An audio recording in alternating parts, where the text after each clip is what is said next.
মুআজ্জাজ মুহতারাম সম্মানিত মুসল্লিয়ান কিরাম, 1443 হিজরি সনের তৃতীয় মাস পবিত্র রবিউল আউয়াল মাসের আজকে দ্বিতীয়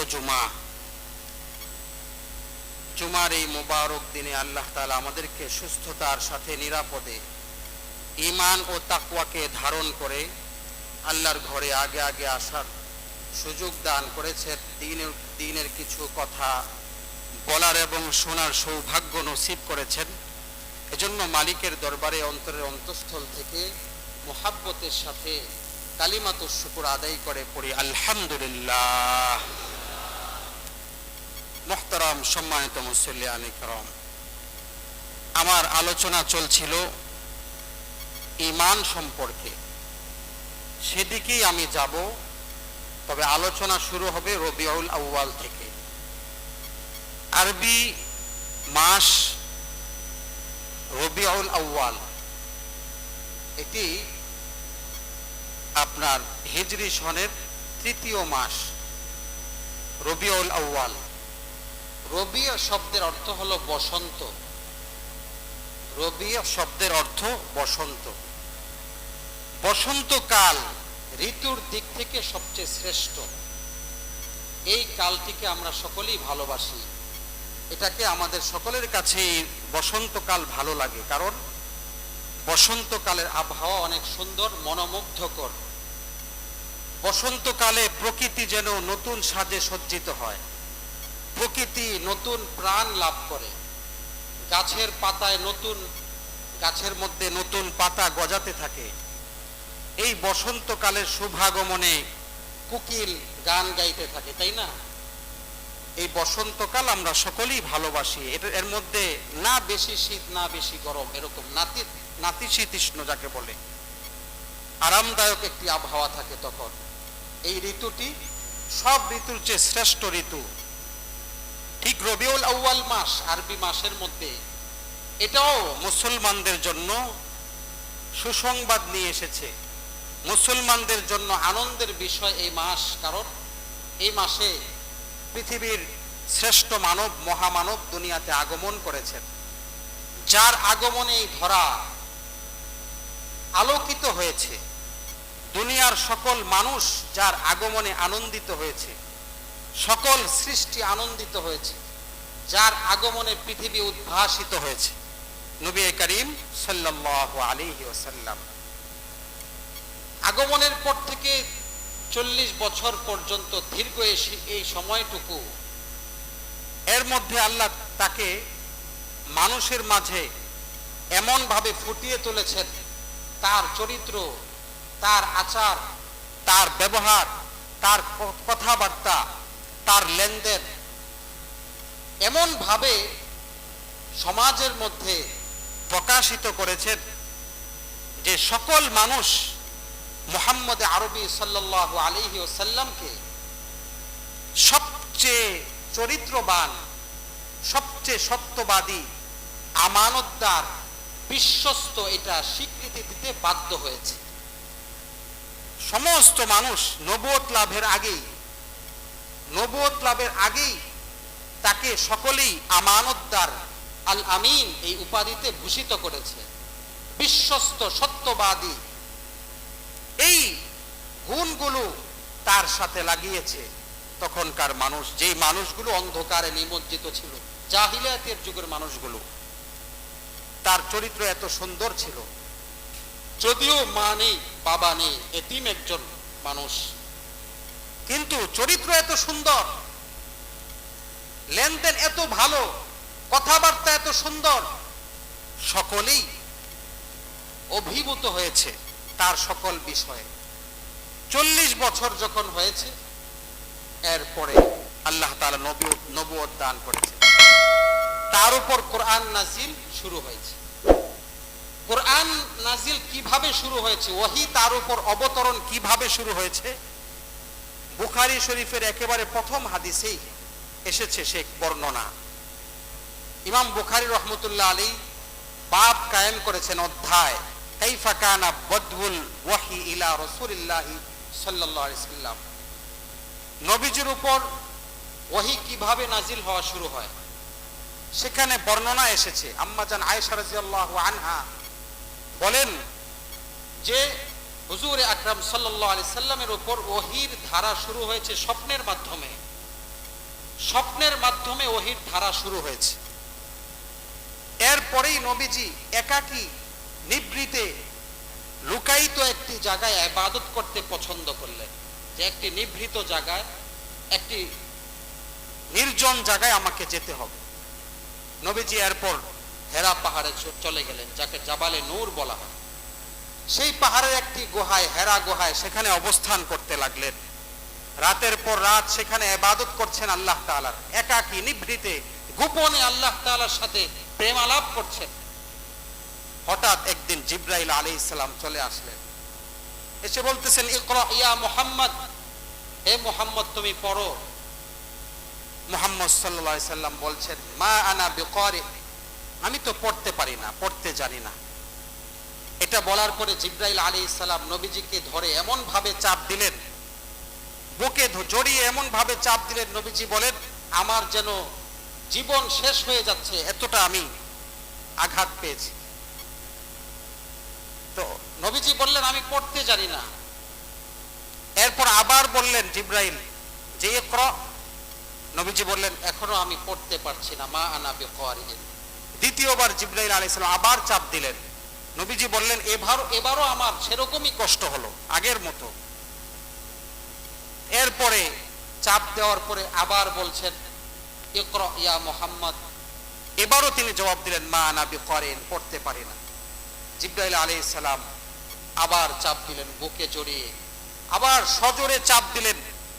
হুজুর নিজে বর্ণনা করছেন যে আমার এতটাই কষ্ট হলো যেন জান বেরিয়ে যাচ্ছে। এরপরে জিবরাইল আলাইহিস সালাম এই আয়াতগুলো পড়লেন, ইকরা বিসমি রাব্বিকাল্লাযী খালাক, খালাকাল ইনসানা মিন আলাক, ইকরা ওয়া রাব্বুকাল আকরাম। তিনটি আয়াত একসাথে নাজিল হলো। যখন তিনটি চাপ দিলেন, চাপ দেবার পরে নবীজি আয়াতগুলো পড়তে পারলেন, মানে সম্পর্ক হয়ে গেছে। জিবরাইলকে আল্লাহ তাআলা কোরআন দিয়েছেন, নিয়ে যাও, আর এই কোরআনটা জিবরাইল আলাইহিস সালাম নবীজিকে দিয়েছেন।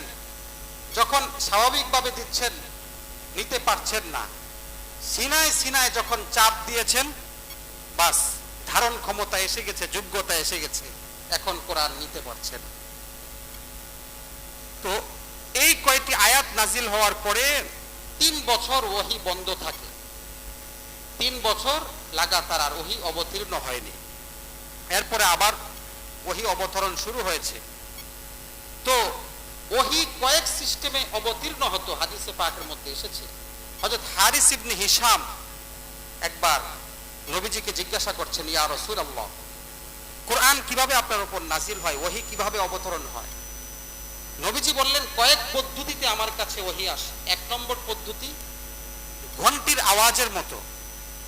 ঘন্টির মধ্যে আওয়াজ করা হয় না, বাড়ি দিলে ঘন্টির আওয়াজ বাজতে থাকে, মনে হয় যেন আওয়াজটা চতুর্দিক থেকে আসতেছে।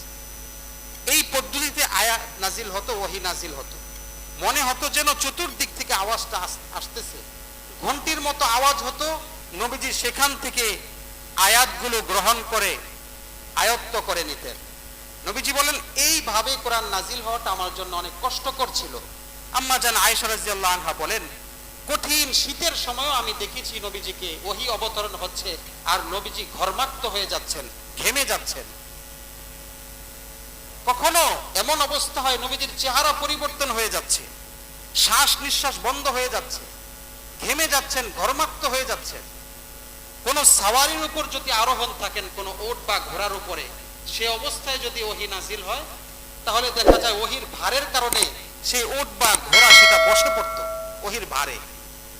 হযরত যায়েদ ইবনে সাবিত রাদিয়াল্লাহু আনহু, আল্লাহর নবীর সাহাবী, ওনার রানের মধ্যে একবার নবীজি মাথা রেখে ঘুমাচ্ছিলেন, শুয়ে আছেন। এই অবস্থায় ওহী অবতীর্ণ হচ্ছে। যায়েদ ইবনে সাবিত বলেন যে ওহীর ভারের কারণে এতটাই চাপ এসেছে আমার কাছে, এই কারণে আমার এই রানটা মানে ফেটে পড়ার উপক্রম হলো ওহীর ভারের কারণে। যখন এইভাবে ওহী অবতীর্ণ হতো, নবীজির জন্য এটা কষ্টকর ছিল। ওহী অবতীর্ণ হওয়ার দ্বিতীয় আরেক পদ্ধতি হলো যে জিবরাইল আলাইহিস সালাম কোনো একটা মানুষের আকৃতি ধারণ করে আসতেন। বেশিরভাগ আল্লাহ নবীর সাহাবী হযরত ইহইয়া কলবি রাদিয়াল্লাহু আনহুর আকৃতি ধরে আসতেন, এই সাহাবীর আকৃতি নিয়ে, অন্যান্যদের আকৃতি নিয়েও আসতেন। এই ওহী অবতরণের এই পদ্ধতি নবীজির জন্য সহজ ছিল। তৃতীয় আরেক পদ্ধতি হলো কোনো মাধ্যম ছাড়া আল্লাহ তাআলা সরাসরি নবীজির অন্তরে ঢেলে দিতেন। এটাকে বলা হয় নাফাসুন ফির রাওয়াই, সরাসরি ঢেলে দিতেন। ওহী অবতরণ আরেকটা পদ্ধতি হলো সরাসরি জিবরাইলের আকৃতিতে জিবরাইলকে দেখা। এইভাবে নবীজির জীবনে মাত্র 3 বার হয়েছে। একবার মেরাজে, আরেকবার নবীজি জিবরাইল আলাইহিস সালামের আসল আকৃতিতে দেখতে চেয়েছেন তখন, আরেকবার মক্কার একটি জায়গা আছে আওয়াদ, ওই জায়গায়। এই 3 বার হয়েছে। আরেকটা ওহী অবতরণের পদ্ধতি হলো সরাসরি আল্লাহ তাআলার সাথে সাক্ষাৎ, যেটি মেরাজে আল্লাহ তাআলার সাথে নবীজির ঘটেছে। আরেকটি হলো স্বপ্নযোগে, ঘুমের ঘরে স্বপ্নযোগে। এই কয়েকভাবে ওহী নবীজির উপর অবতীর্ণ হয়েছে। দীর্ঘ 23টি বছর এভাবে কোরআন অবতীর্ণ হয়েছে নবীজির উপর। নবীজির জীবনের সারমর্ম, সার কথা হলো কোরআন। নবীজির জীবন আদর্শের সার কথা হলো কোরআন। আম্মা জান আয়েশা রাদিয়াল্লাহু আনহাকে জিজ্ঞাসা করা হয়েছে যে নবীজির চরিত্র কেমন ছিল। আম্মা জান আয়েশা রাদিয়াল্লাহু আনহা জবাব দিয়েছেন, কানা খুলুকুহু আল কোরআন, তার চরিত্রটাই হলো কোরআন। গোটা কোরআন দেখো, নবীর চরিত্র পেয়ে যাবে। গোটা কোরআনটাই নবীর চরিত্র। নবীজির সমস্ত বডি, সমস্ত জীবন একেবারে এ টু জেড যদি তালাশ করা হয় তাহলে সেটা হলো কোরআন। কোরআনের জন্য নবীজি জীবন উৎসর্গ করেছেন। কোরআনের জন্য নবী রক্তাক্ত হয়েছেন তায়েফের ময়দান। কোরআনের দাওয়াত দিতে গিয়ে নবীজিকে মার খেতে হয়েছে, বিভিন্ন হুমকি ধামকির শিকার হতে হয়েছে। তাকে বিভিন্ন সময় তার উপর আক্রমণ করা হয়েছে কোরআনের কারণে, কিন্তু নবীজি থেমে থেকেছেন, থামেননি। কারণ ঈমানের ব্যাপার হলো এমন, কোরআনের বিষয় হলো এমন, এটাকে নিয়ে সামনে চলতে গেলে কোনো হুমকি ধামকির পরোয়া করা যায় না, কোনো হুমকি ধামকির পরোয়া করা যায় না। ঈমান আর কোরআনকে সামনে নিয়ে চলতে গেলে নবী করিম সাল্লাল্লাহু আলাইহি সাল্লামের উপর যখন কোরআন অবতীর্ণ হয়, নবীজি কতটা কষ্ট করেছেন। রাত্রি জেগে জেগে সারা রাত শুধু ইবাদত করতেন, সাহাবায়ে কেরামকে নিয়ে সারা রাত ইবাদত করতেন। কানা ইয়াকুমু মিনাল লাইল হাত্তা তাতাফাত্তারা কদামাহ, হাদিসের মধ্যে এসেছে। এমন ভাবে সারা রাত শুধু এই কোরআন তেলাওয়াত করতে থাকতেন যে দুটি পা নবীজির ফুলে যেত। আল্লাহ তাআলা আয়াত নাযিল করলেন, মা আনজালনা আলাইকাল কুরআনা লিতাশকা, নবী আপনাকে কষ্ট দেওয়ার জন্য কোরআন আমি নাযিল করিনি। এত কষ্ট কেন করতেছেন? সারা রাত শুধু দাঁড়িয়ে ইবাদত করেন, দাঁড়িয়ে দীর্ঘ টাইম বড় বড় সূরা পড়তেছেন এক রাকাতে। সূরা বাকারা, সূরা আলে ইমরান, সূরা নিসা এক রাকাতেই পড়ে ফেলতেছেন। আবার রুকুতে ঠিক এই পরিমাণ দেরি করতেছেন, দাঁড়িয়ে আবার এই পরিমাণ দেরি করতেছেন। আমরা তো তাড়াহুড়া নামাজকে পছন্দ করি, মনে করি 6 রাকাত, 8 রাকাত, 10 রাকাত তাড়াতাড়ি পড়ে ফেলি। সংখ্যা নয়, আপনার রাকাতের, আপনার নামাজের কোয়ালিটি সুন্দর করেন, কোয়ান্টিটি নয়। আপনার নামাজের কোয়ালিটি সুন্দর করতে হবে। নবী করিম সাল্লাল্লাহু আলাইহি সাল্লাম এইভাবে সারা রাত ইবাদত করতেন আর সারা দিন শুধু পেরেশান থাকতেন উম্মতের জন্য। আর এই কাফের বেঈমানরা আল্লাহকে স্বীকার করতেছে, ঈমান আনতেছে না। কি অবস্থা! আল্লাহ আয়াত নাযিল করলেন, লাআল্লাকা বাখিউন নাফসাক আল্লা ইয়াকুনু মুমিনিন, তারা ঈমান আনবে না বলে আপনি নিজেকে শেষ করে দিবেন মনে হচ্ছে, এত পেরেশান। কোরআনের জন্য নবী জীবনকে উৎসর্গ করেছেন। কোরআনের জন্য নবী জীবনকে বিলিয়ে দিয়েছেন। যে কোরআন মক্কায় নাজিল হয়েছে বলে মক্কা পৃথিবীর মধ্যে সর্বশ্রেষ্ঠ শহরে পরিণত হয়েছে। যে কোরআন জাবালে নূরে অবতীর্ণ হয়েছে বলে এই জাবালে নূর পাহাড়টি পৃথিবীর মধ্যে শ্রেষ্ঠ পাহাড়ে পরিণত হয়েছে। যে কোরআন হেরা গুহায় অবতীর্ণ হয়েছে বলে হেরা গুহাটি পৃথিবীর মধ্যে শ্রেষ্ঠ গুহাতে পরিণত হয়েছে। যে কোরআন উম্মতে মুহাম্মদের উপর অবতীর্ণ হয়েছে বলে উম্মতে মুহাম্মদী শ্রেষ্ঠ উম্মতে পরিণত হয়েছে, কুনতুম খায়রা উম্মাহ। যে কোরআন মুহাম্মদ আরবি সাল্লাল্লাহু আলাইহি ওয়াসাল্লামের উপর অবতীর্ণ হয়েছে বলে নবী সর্বশ্রেষ্ঠ হিসেবে পরিণত হয়েছেন, যে কোরআন আরবি ভাষায় অবতীর্ণ হয়েছে বলে আরবি ভাষা শ্রেষ্ঠ ভাষাতে পরিণত হয়েছে, বিলিসানিন আরাবিয়্যিন মুবিন। যে কোরআনকে যে সম্মান করবে, এই কোরআনকে যে মর্যাদা দিবে, বুকে ধারণ করবে, মুখস্থ করবে, পড়বে, এই অনুযায়ী আমল করবে, আল্লাহ তাকেও শ্রেষ্ঠ বানিয়ে দেবেন। কুনতুম খায়রুকুম মান তাআল্লামাল কুরআন ওয়া আল্লামা। যে কোরআন শিখে পড়ে, কোরআন অনুযায়ী আমল করে আরেকজনকে শিখায়, পৃথিবীর মধ্যে শ্রেষ্ঠ তারাই, আল্লাহ নবী বলছেন। যে কোরআন তেলাওয়াত করলে অন্তর্দৃষ্টি খুলে যায়, যে কোরআন পড়লে টেনশন দূর হয়ে যায়, যে কোরআন পড়লে বুঝলে সে অনুযায়ী আমল করলে কোরআন সে ব্যক্তির পক্ষে কিয়ামতের দিন সুপারিশ করবে। সুবহানাল্লাহ।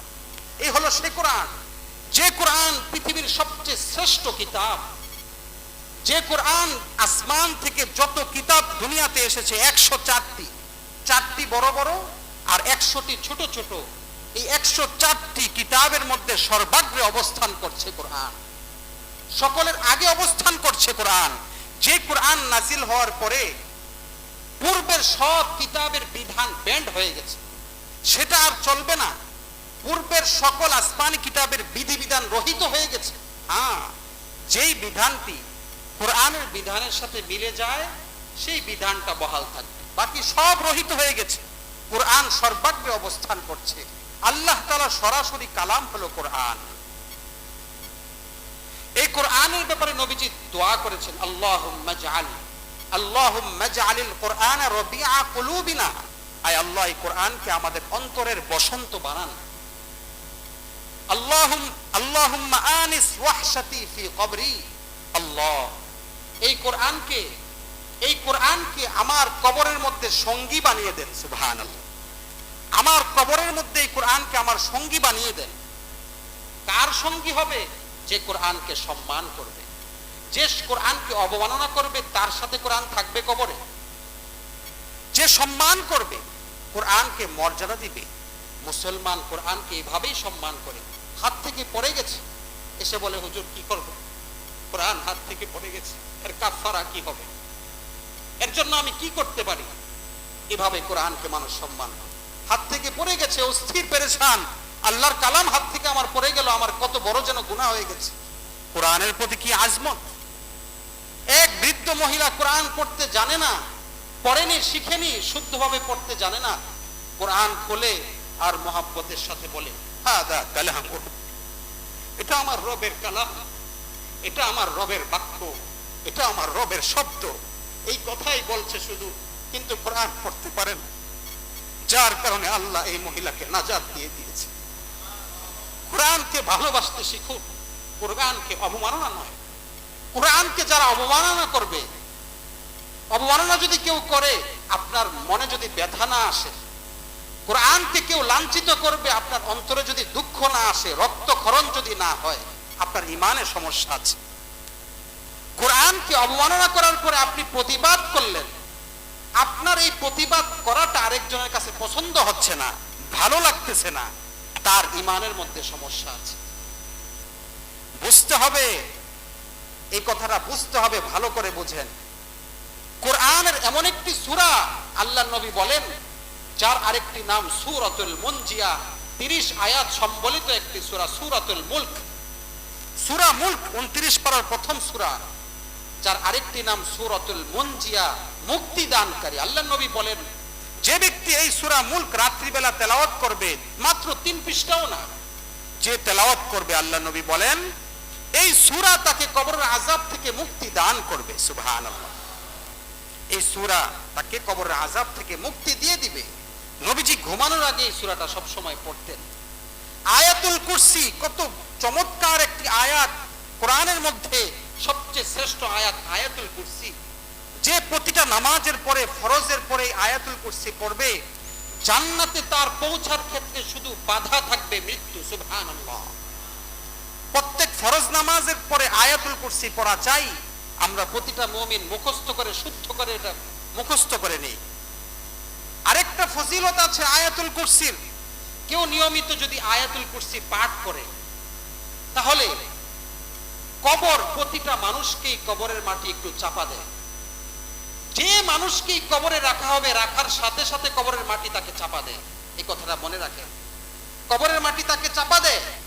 এক সাহাবীকে কবরে রাখা হচ্ছে, কবরে রেখে মাটি দিয়ে দেওয়া হয়েছে। আল্লাহর নবী আল্লাহর পক্ষ থেকে অবগত হলেন যে এই সাহাবীর কবরে চাপা দেওয়া হচ্ছে, মাটি চাপ দিতে আসতেছে। আল্লাহর নবী সকলকে বললেন, ও সাহাবীরা, আল্লাহর প্রশংসা পড়তে থাকো, তাসবিহ পড়তে থাকো, আল্লাহর প্রশংসা গাইতে থাকো। অনেকক্ষণ যখন আল্লাহর প্রশংসা পড়া হলো, তাসবিহ পাঠ করা হলো, এরপরে কবরের মাটি আস্তে করে সরে গেছে। নবী তারপরে বলছেন, ও সাহাবীরা, আয়াতুল কুরসির আমল করো, প্রত্যেক নামাজের পরে আয়াতুল কুরসি পড়ো। এই আয়াত যদি পড়তে পারো তাহলে কবরের মাটি তোমাকে চাপা দিবে না, কবরের মাটি তোমাকে চাপা দিবে না, রেহাই দিবে। এজন্য আয়াতুল কুরসি পড়ার প্রয়োজন আছে না? অবশ্যই আছে, মুখস্থ করেন। কবরের মাটি প্রতিটা মানুষকেই চাপা দেয়, এজন্য এই আয়াতটা শিখে নেওয়া উচিত আমাদেরকে। কোরআন কত ফজিলত, কোরআনের সূরা ইখলাস কুল হুয়াল্লাহু আহাদ কত চমৎকার একটি সূরা। আয়াতুল কুরসির মধ্যে আল্লাহর একত্ববাদের ঘোষণা আছে, আয়াতুল কুরসির মধ্যে ঈমানের পাঠ আছে, আয়াতুল কুরসির মধ্যে ঈমানের শিক্ষা আছে। আল্লাহু লা ইলাহা, প্রথমেই আল্লাহ, আপনি ছাড়া কোনো ইলাহ নেই। ইল্লাহুল হাইয়ুল কাইয়্যুম, আপনি চিরঞ্জীব, সব কিছুর রক্ষণাবেক্ষণকারী আপনি। লা তাখুযুহু সিনাতু ওয়ালা নাওম, আল্লাহ হলেন এমন সত্তা যাকে ঘুম স্পর্শ করে না, কোনো তন্দ্রাও স্পর্শ করে না। লাহু মা ফিস সামাওয়াতি ওয়া মা ফিল আরদ, আকাশ মণ্ডলী এবং পৃথিবীর মধ্যে যা কিছু আছে সব কিছু একমাত্র তার অধীনে, আল্লাহর অধীনে। মান যাল্লাযী ইয়াশফাউ ইনদাহু ইল্লা বিইذনিহি, আল্লাহর অনুমতি ছাড়া কে আছে এমন যে তার কাছে সুপারিশ করবে? আল্লাহর অনুমতি ছাড়া। ইয়ালামু মা বাইনা আইদিহিম ওয়া মা খালফাহুম, তিনি এমন রব যা তোমাদের সামনের সবকিছু জানেন, পিছনের সবকিছু জানেন, পূর্বের সবকিছু জানেন, পরের সবকিছু জানেন, কবরের পরে যা হবে তাও জানেন, আখিরাতে যা হবে তাও জানেন, চিরকালের সবকিছু তিনি জানেন। ইয়ালামু মা বাইনা আইদিহিম ওয়া মা খালফাহুম ওয়ালা ইউহিতুনা বিশাইইন মিন ইলমি, আল্লাহর যে ইলম জ্ঞান আছে, এই জ্ঞানের কোনো কিছু তারা বেষ্টন করতে পারবে না, গ্রহণ করতে পারবে না। ইল্লা বিইذনি ওয়ালা ইউহিতুনা বিশাইইন মিন ইলমিহি ইল্লা বিমা শা, আল্লাহ যতটুকু চান ততটুকুই একটা মানুষ ইলম অর্জন করতে পারবে। ওয়াসিআ কুরসিয়ুহুস সামাওয়াতি ওয়াল আরদ, এর অর্থ আল্লাহর যে কুরসি আছে আরশের মধ্যে, এই কুরসিটা কত বড় আল্লাহ বলছেন, এই কুরসি, আমার কুরসি কত বড় জানো? যেই কুরসিটা আসমান জমিন সব কিছুকে বেষ্টন করে আছে। সুবহানাল্লাহ, এত বড় কুরসি, যে কুরসিটা আসমান জমিন সম্পূর্ণটাকে ঘিরে আছে, মানে আসমান জমিনের চেয়েও সেই কুরসিটা বড়। ওয়ালা ইয়াউদুহু হিফযুহুমা ওয়া হুয়াল আলিয়্যুল আযীম, আল্লাহ সর্বশেষ বলছেন, তোমরা কি মনে করছো দীর্ঘকাল ধরে, হাজার হাজার বছর ধরে আমি যে এই যে তোমাদেরকে প্রতিপালন করছি, আসমান জমিন এগুলো রক্ষণাবেক্ষণ করছি, এগুলো করতে গিয়ে আমি ক্লান্ত হয়ে গেছি? না, ক্লান্ত হইনি। এটা তাকে ক্লান্ত করে না, তার কোনো সমস্যা হয়নি। ওয়া হুয়াল আলী, তিনি সমুচ্চ, আযীম, তিনি মহান। এই হলো আয়াতুল কুরসি। আয়াতুল কুরসি মানুষকে ঈমান শিক্ষা দেয়, আয়াতুল কুরসি মানুষের অন্তরে ঈমানকে মজবুত করে, ঈমানকে দৃঢ় করে, পাকাপোক্ত করে। আয়াতুল কুরসি পড়তে হবে আমাদের। প্রিয় ভাইয়েরা, যেই কোরআনের আলোয় আলোকিত হয়েছেন ওমরে ফারুক রাদিয়াল্লাহু আনহু, ওমরে ফারুক রাদিয়াল্লাহু আনহু নবীজির গর্দান আনার জন্য গিয়েছেন। কাফেরদের পরামর্শক্রমে ওমরকে বানানো হয়েছে সে মুহাম্মদের কল্লা আনবে, তলোয়ার নিয়ে রওনা হয়ে গেছে। রাস্তায় এক সাহাবীর সাথে সাক্ষাৎ, নবীর সাহাবী বলছে, ওমর কোথায় যাও? সে বলছে, মুহাম্মদের কল্লা আনতে যাই।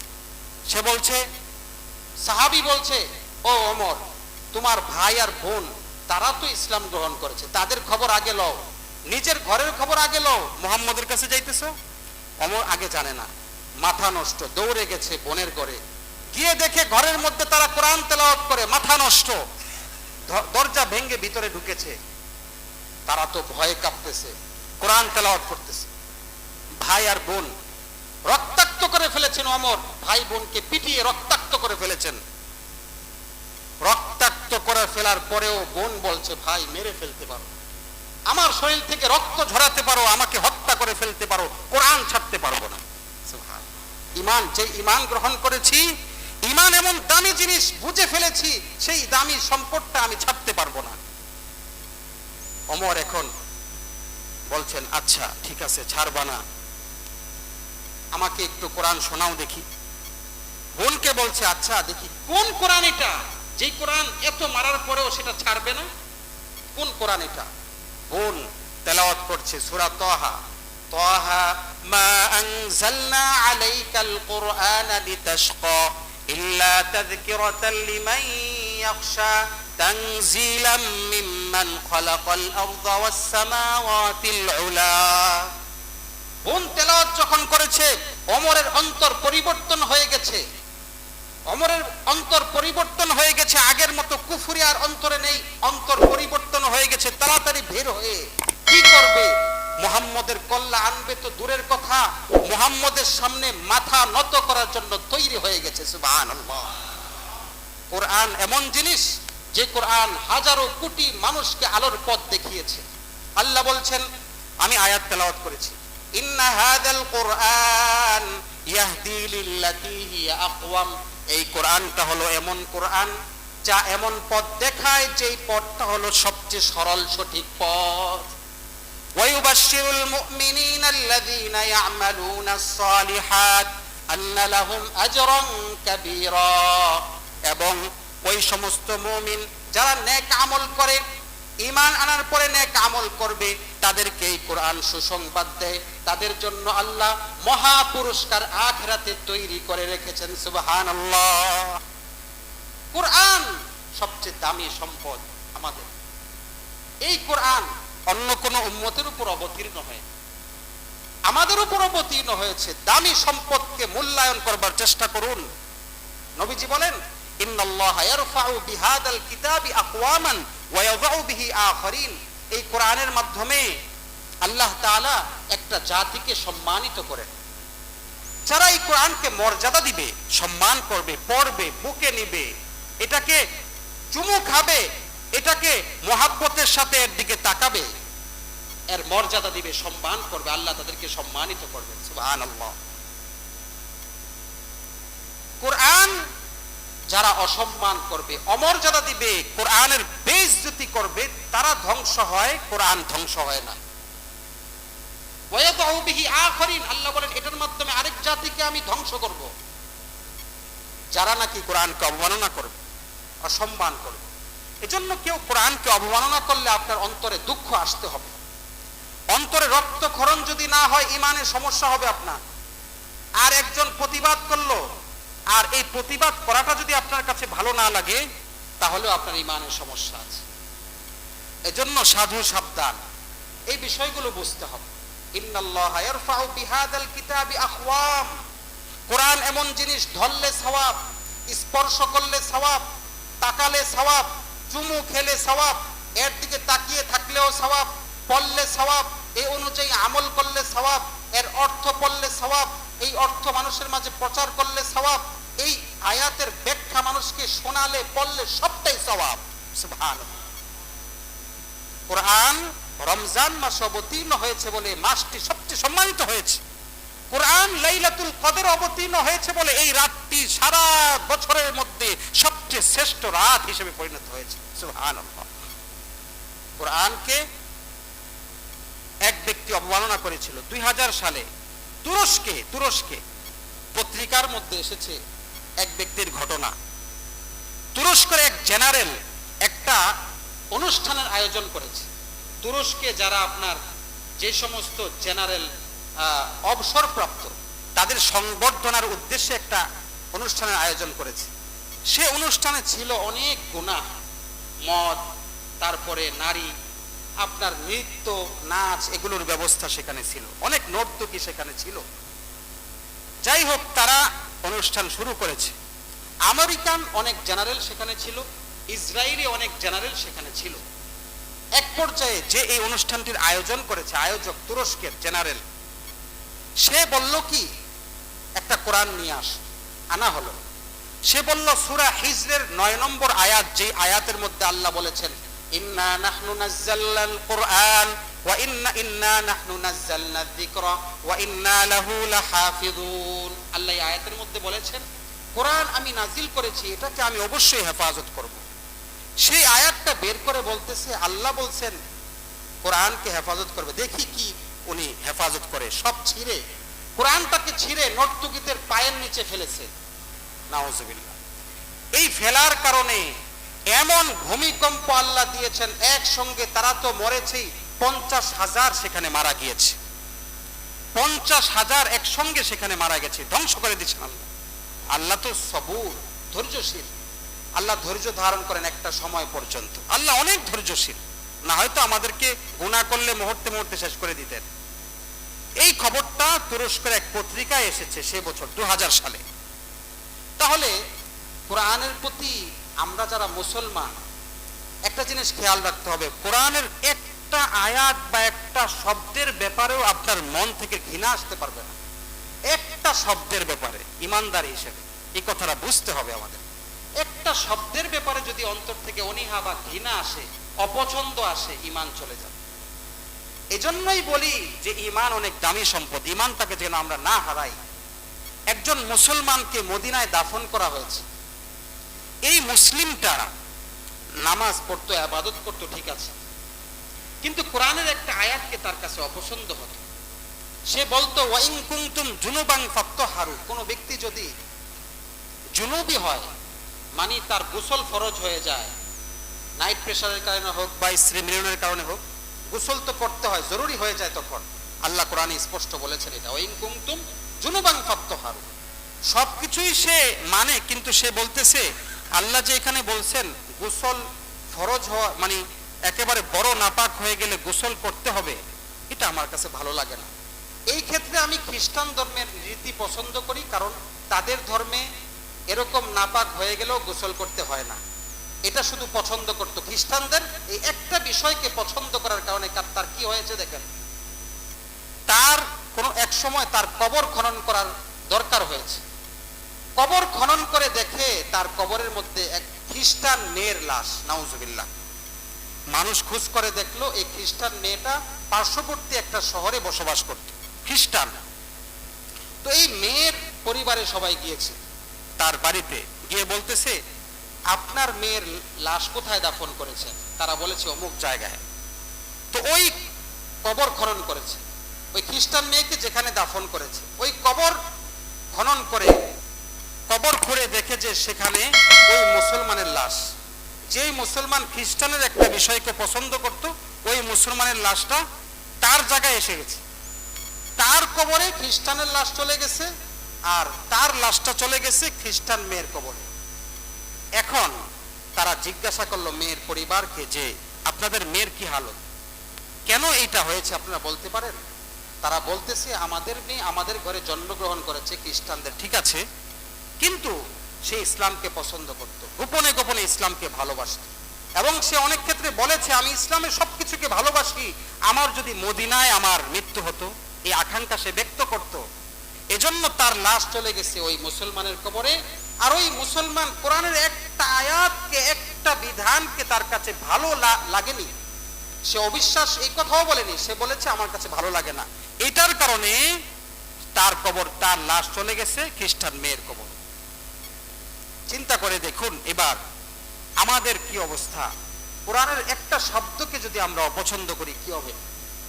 এজন্য কোরআনের প্রতিটা বিষয়কে অন্তর থেকে ভালোবাসতে হবে। কোরআনের কোন কোন বিষয়কে, কোন কোন বিষয়ের উপর আমাদের ঈমান আনতে হবে, এটা আমাদের জানা দরকার। এক নম্বর হলো আমাকে বিশ্বাস করতে হবে কোরআনের শুরু থেকে শেষ, up to bottom, A to Z, একেবারে শুরু থেকে শেষ প্রতিটা বিষয় একেবারে সত্য, তার মধ্যে কোনো সন্দেহ নেই। যেটা আল্লাহ শুরুতেই বলেছেন লা রাইবা ফি, এর মধ্যে কি নেই? কোনো সন্দেহ নেই। একটা শব্দের ব্যাপারে সন্দেহ পোষণ করা যাবে না। অবিশ্বাস তো দূরের কথা, অপছন্দ তো দূরের কথা, তাচ্ছিল্য করা তো দূরের কথা, এর মধ্যে কোনো সন্দেহ নেই, এটা বিশ্বাস করতে হবে। এবং বিশ্বাস করতে হবে যে এই কোরআন আল্লাহ নাজিল করেছেন কিয়ামত পর্যন্ত এই কোরআনকে আল্লাহ নিজ দায়িত্বে হেফাজত করবেন। আজ পর্যন্ত বলেন কোরআনের একটা আয়াত বিকৃত হয়েছে? বিকৃত হয়নি। অন্যান্য আসমানি কিতাব হয়েছে। কোরআন কিয়ামত পর্যন্ত হেফাজত থাকবে, সংরক্ষিত থাকবে হাফেজদের অন্তরে এবং পৃষ্ঠার পাতার পাতায়, আর এটার মধ্যে কোনো সন্দেহ নেই। এক নম্বর। দ্বিতীয় নম্বর, ঈমান আনতে হবে যে পরিপূর্ণ হেদায়েত এবং সফলতা হলো এই কোরআনের প্রতি ঈমান আনার মাধ্যমে। এই কোরআনের প্রতি ঈমান আনার মাধ্যমেই পরিপূর্ণ হেদায়েত এবং সফলতা পাওয়া যাবে, এবং এই ঈমানের মাধ্যমেই আল্লাহ তাআলার পরিপূর্ণ সন্তুষ্টি লাভ হবে। 2 নম্বর। তৃতীয় নম্বর, কোরআনের সব আয়াতকে মনে করতে হবে এটা আমাদের জন্য বিধান, এবং এটাই মানতে হবে, এর বাহিরে কোনো জীবন ব্যবস্থা আমাদের জন্য কল্যাণকর নয়। কোরআনের বাহিরে কোনো একটা বিষয় আমাদের জন্য কি নয়? কল্যাণকর নয়। একমাত্র কোরআনের সব বিধান আমাদের জন্য কল্যাণকর। যদি এমন হয় আমার কাছে কিছু এই আয়াতগুলো ভালো লাগে না, আমি মানি না, এই আয়াতগুলো আমার পক্ষে যায় না, এজন্য আমি মানি না, এটাকে অস্বীকার করা পুরা কোরআনকে অস্বীকার করার নামান্তর। 2 আয়াতকে আপনি অস্বীকার করলেন বা 1 আয়াতকে অস্বীকার করলেন, তাহলে পুরা কোরআনকে অস্বীকার করলে যেমন কাফের হবেন, এই 1 আয়াতকে অস্বীকার করলে আপনি কাফের হয়ে যাবেন। এই 3 নম্বর বিষয়। 4 নম্বর হলো ঈমান গ্রহণ। ঈমান গ্রহণযোগ্য হওয়ার জন্য নববীর যে শিক্ষা, নবী কোরআনের যে তাফসীর বর্ণনা করেছেন, যে হাদিস বর্ণনা করেছেন সাহাবায়ে কেরামের কাছে, সাহাবায়ে কেরাম আবার যেভাবে তাবিঈনদের কাছে বর্ণনা করেছেন, ধারাবাহিকভাবে কোরআনের যে ব্যাখ্যা সঠিকভাবে আমাদের কাছে এসেছে, মনে করতে হবে এই ব্যাখ্যা, তরজমা, তাফসীর এভাবে ধারাবাহিকভাবে যেটা এসেছে নবীর মাধ্যমে সেটাই সঠিক, এর বাহিরে আমার মন গড়া ব্যাখ্যা সঠিক নয়। আমি একটা তরজমা পড়ে নিজের মতো ব্যাখ্যা করলাম, সহিহ নয়, বরং এর প্রতি ঈমান আনলে সমস্যা হবে। ধারাবাহিকভাবে নবীর থেকে যে শিক্ষা এসেছে কোরআনের, সেই শিক্ষার উপর পরিপূর্ণ সেই শিক্ষার উপর ঈমান আনতে হবে। আবারও আমি বিষয়গুলো একটু বলছি। 1 নম্বর, কোরআনের কোনো একটা আয়াতের ব্যাপারে, একটা শব্দের ব্যাপারে সন্দেহ পোষণ করা যাবে না, যেটা আল্লাহ কোরআনের শুরুতে বলেছেন লা রাইবা ফি, সন্দেহের কোনো সুযোগ নাই। 1 নম্বরের ভিতরেই আরেকটা কথা হলো যে কোরআনকে আল্লাহ এই পর্যন্ত হেফাজত করেছেন, আল্লাহ নিজে ওয়াদা করেছেন কিয়ামত পর্যন্ত এই কোরআনকে নিজে হেফাজত করবেন। 1 নম্বর বিষয়। 2 নম্বর, এই কোরআনের প্রতি ঈমান আনার মধ্যেই মুমিনদের পরিপূর্ণ সফলতা এবং হেদায়েত রয়েছে। কোরআনের প্রতি ঈমান আনার মাধ্যমেই মুমিনদের পরিপূর্ণ সফলতা এবং হেদায়েত রয়েছে, এবং এই ঈমানের মাধ্যমে একজন মানুষ আল্লাহর সন্তুষ্টি লাভ করতে পারে। 3 নম্বর, কোরআনের কোনো একটা বিষয়কে নিজের জন্য অকল্যাণকর মনে করা যাবে না। মনে করতে হবে কোরআনের প্রতিটা শব্দ, প্রতিটা বিধান মানব জীবনের জন্য, ব্যক্তি জীবন, পারিবারিক জীবন, সামাজিক জীবন, রাষ্ট্রীয় জীবন, সব ক্ষেত্রে কোরআনের প্রতিটা বিধান, সকল বিধান এটাই গ্রহণযোগ্য এবং এটাই কল্যাণকর, এর বাইরে কোনো কিছু কল্যাণকর নয়।